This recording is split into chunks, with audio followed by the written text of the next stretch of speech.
Welcome to Dreamland Chronicles. I'm your host, Noah. Thank you for choosing to join us.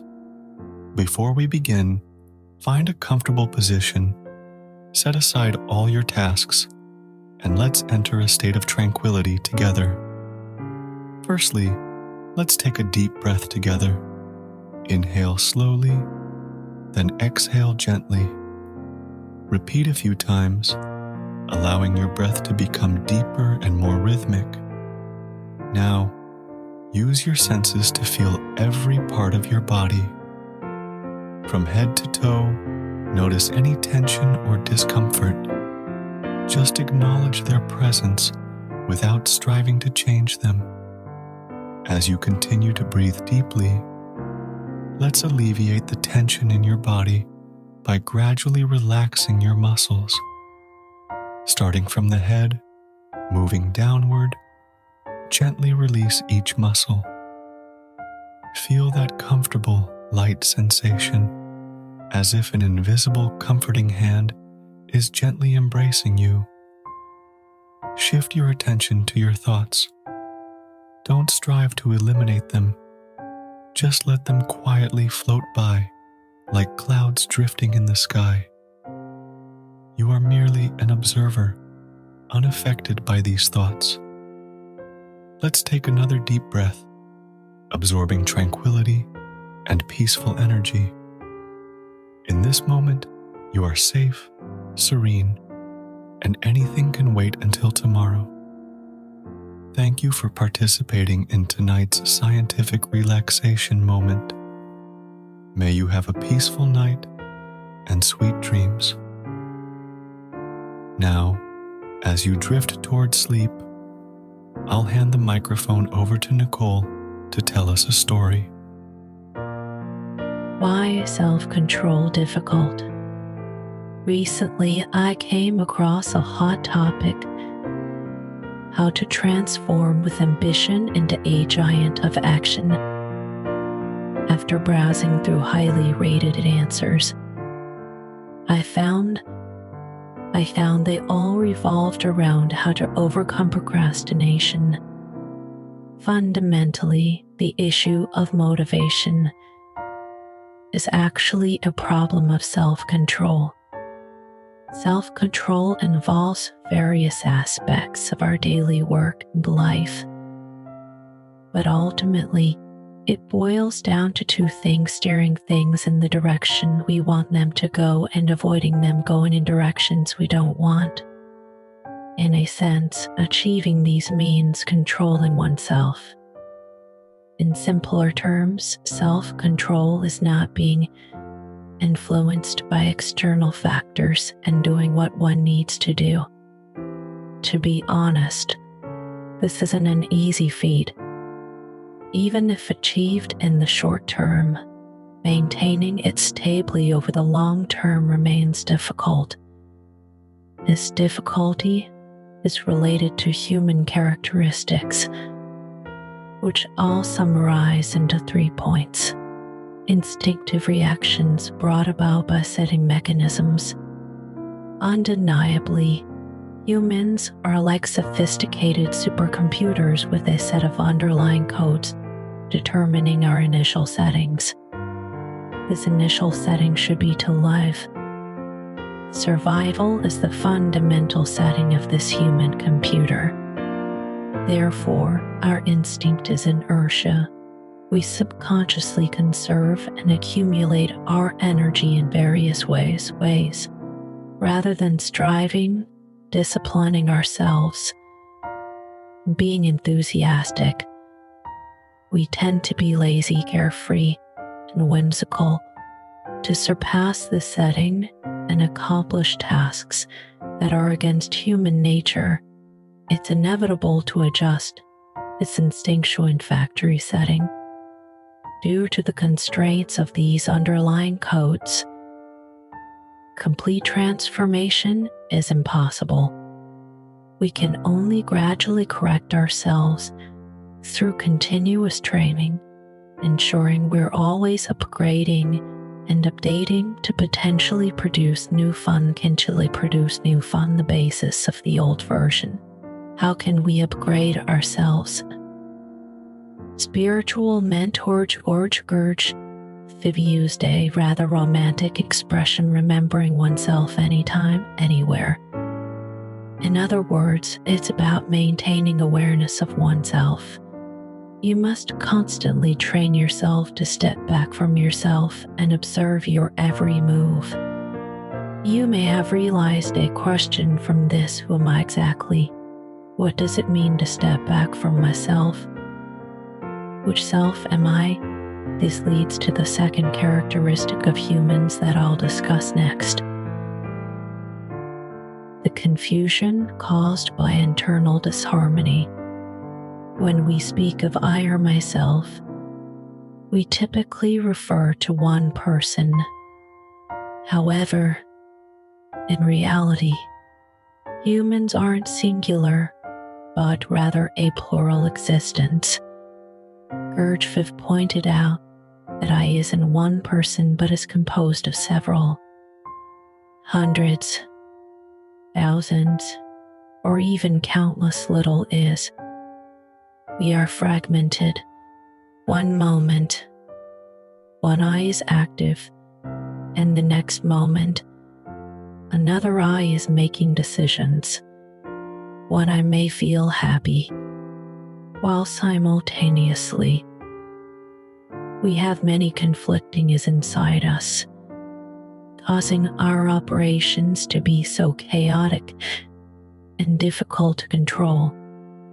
Evolutionary psychologist Robert Wright pointed out in his book, The Moral Animal, that our brains are composed of many different players, sometimes cooperating and sometimes competing for control. Victory goes to the one that is, in some sense, the strongest. In other words, the brain is like a jungle, and you are not necessarily the king of the jungle. A pioneer, Marvin Minsky, also mentioned a similar notion. In simple terms, humans are products of disharmony. The essence of humans is disharmony, is lack of control, because we lack a master, a ruler of the whole. Recognizing and accepting this is the first step to self-control. The sense of loss of control caused by external susceptibility.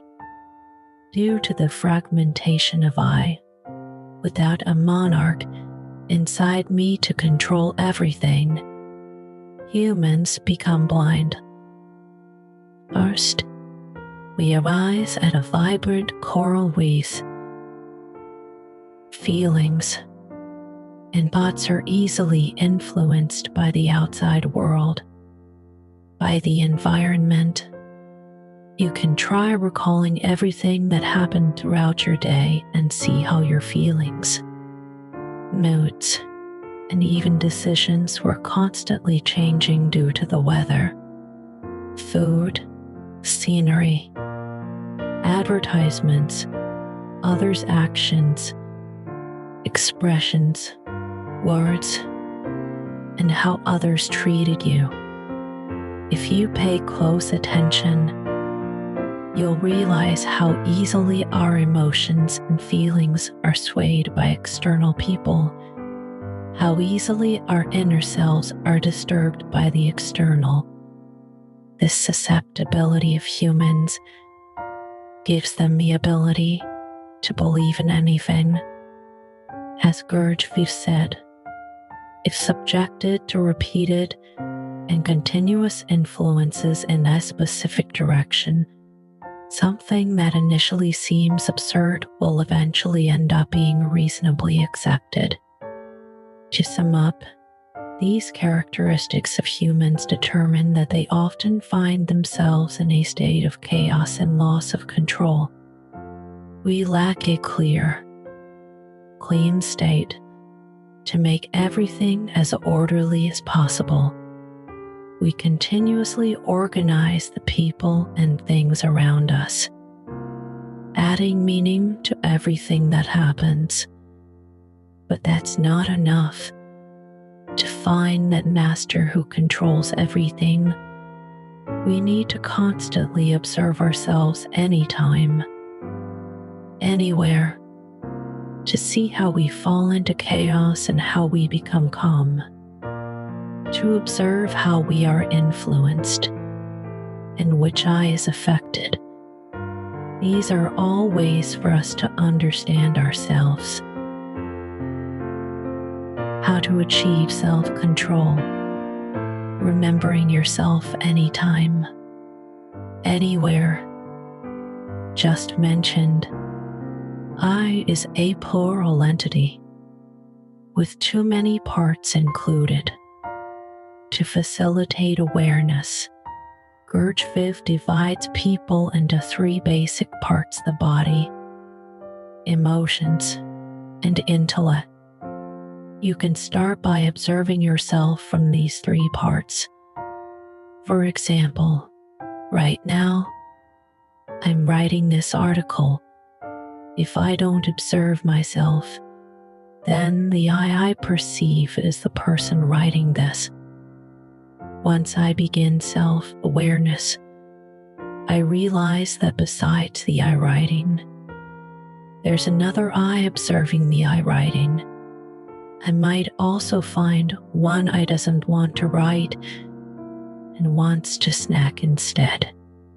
Another I feels annoyed because the upstairs couple has been arguing every night for a week, disrupting my mood to write. Yet another I quiets me down and continues writing, allowing this article to be completed. The first I perceive is the physical me, wanting to stop due to physical hunger. The second I is the emotional me, wanting to stop due to emotional distress. The third I is the intellectual me, evidently having more energy than the former two, thus seizing control and allowing me to finish this article.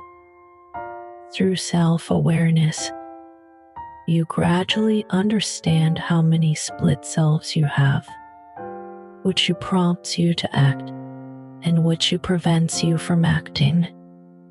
Understanding this is the beginning of self-control, the beginning of overcoming procrastination, enhancing motivation, and being able to not be influenced by external factors. Do what one needs to do. First, we arrive at a vibrant coral reef. Human behavior is the result of a game between the body, emotions, and intellect. Insufficient energy in any part or negative energy tendencies will bring negative effects, leading to loss of control. To change yourself, you can start by adjusting yourself in these three aspects. Intellect.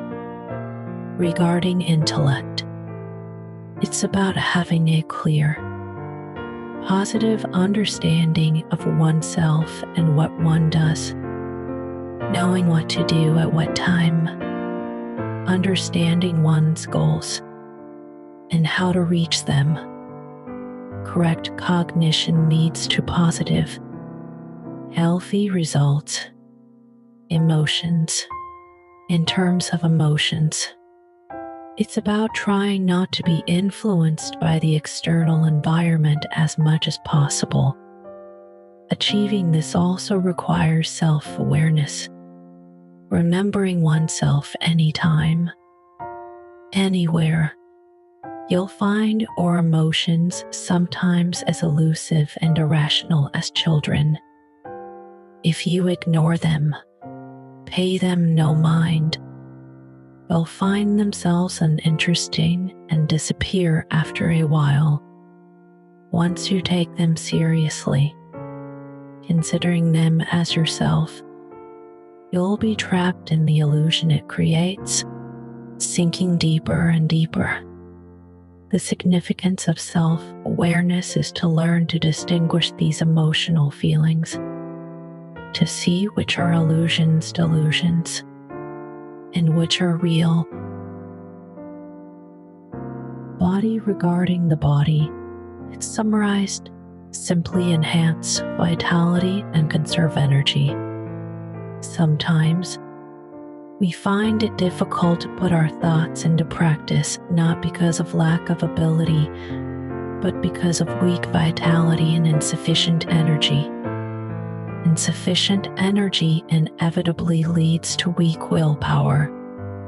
Taoism has many tips for enhancing vitality, such as basking in the sun more, exercising appropriately, maintaining a cheerful mood, planning daily diet reasonably, avoiding junk food, ensuring good sleep. These inconspicuous behaviors, once persisted in long-term becoming habits, can greatly enhance vitality. Also, it's about conserving energy. Reducing all internal consumption is a way to enhance vitality. Of the 3 aspects mentioned above, cognition is the easiest to start with, followed by emotions, and the most difficult to control is the instinct of the body. You can start with the simplest and gradually delve deeper, step by step. In fact, self-awareness creates a new I, which is the one observing oneself. This I should be the embryo of the king who controls the overall situation that Robert Wright mentioned. It just hasn't seized power temporarily. As for when it can take power and how much power it can take, it depends on individual cultivation. Start practicing from self-awareness. Remember yourself anytime, anywhere, and you will eventually discover the secret of self-control. Now, as we conclude our time together, may the serenity of this moment linger with you through the night. Remember, you hold the power to create your own dreams, filled with wonder and possibility. Rest deeply, knowing that tomorrow holds endless opportunities for growth and joy. Until we meet again, sleep well and embrace the beauty of your own imagination. Good night and sweet dreams.